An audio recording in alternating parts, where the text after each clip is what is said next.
Hello, I'm Laura Marshall. And I'm Melinda Rose, and this is Light Matters for October 9th, 2013. On today's show, better optical modulators boost silicon photonics, imaging cells through silicon improves visualization, and a tabletop OPA generates 10 terawatts of energy. Recent optical modulator improvements are seen as a step toward a major goal in silicon photonics, enabling microprocessors to use light instead of electrical signals to communicate with transistors on a chip. The pair of optical modulators was made at the University of Colorado at Boulder, MIT, and Micron Technology, and could allow for the exponential improvement in microprocessors that began nearly half a century ago, known as Moore's Law, to continue well into the future, allowing for increasingly faster electronics. The team, led by CU Boulder researcher Milos Popovic, developed a new light-based technique by creating two different optical modulators, which are structures that detect electrical signals and translate them into optical waves.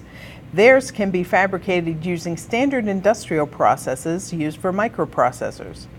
In two papers published in August in Optics Letters, they detailed how an optical modulator could be made more energy efficient in a way compatible with the silicon-on-insulator CMOS manufacturing process used today to create multi-core microprocessors.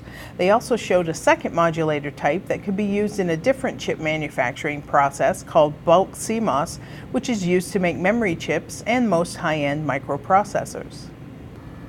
A new type of near-IR microscopy can image cells through a silicon wafer, providing more information about diseased cells flowing through microfluidic devices. The new technique can unlock mechanisms of malaria, sickle cell anemia, and more by merging research and cellular visualization with all the exciting things you can do on a silicon wafer, according to its creators from MIT and UT Austin. Silicon is commonly in lab-on-a-chip microfluidic devices for cell sorting. These devices could be even more useful for research and diagnostics if scientists could analyze the cells inside the devices. Silicon is transparent at IR and near-IR wavelengths, so the researchers adapted quantitative phase imaging microscopy, which sends a laser beam through a sample, then splits the beam in two. Recombining the beams and comparing the information each carries determines the sample's height and refractive index. Traditional quantitative phase imaging uses a helium neon laser to produce visible light. The new system uses a TI sapphire laser that can be tuned to IR and near-IR wavelengths, in this study 980 nanometers. The researchers measured changes in the height of red blood cells with nanoscale sensitivity through a silicon wafer. The work appears in scientific reports. The researchers have since found that thicker silicon can be used if the wavelength of light is increased into the infrared. They're also working on modifying the system to image in 3D like a CT scan.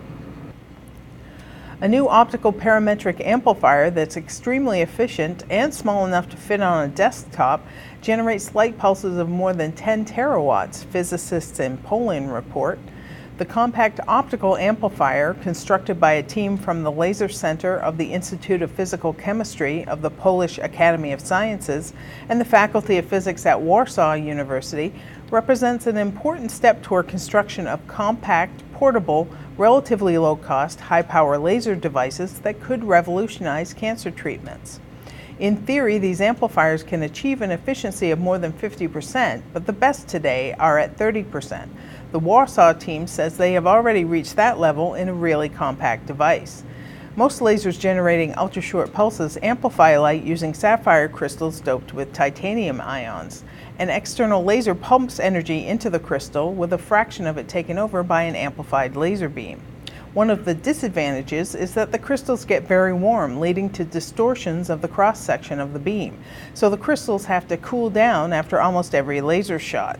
Using nonlinear optical effects, parametric amplifiers transfer energy directly from the pumping laser beam to the beam being amplified. As the input energy is not stored, there is no adverse thermal effects. Parametric amplifiers can amplify light by hundreds of millions of times on an optical path of only a few centimeters. That's also why they are really small in size, especially as compared to high-power optics. The new amplifier, which takes up only half of a typical desktop, will be used to make an X-ray source and generate protons and secondary neutrons experimentally. One long-term objective is to generate pulses of 200 terawatts and higher that would be useful in medical treatments, such as selectively killing cancer cells. The next step is to increase the amplifier's efficiency by a few percent, while also increasing the power of the laser pulses by up to a few tens of terawatts. Well, that's it for this edition of Light Matters, the Photonics Industry's only weekly newscast. As always, you can write to us with your questions or comments at lightmatters@photonics.com. Thanks for watching, and we'll see you next week.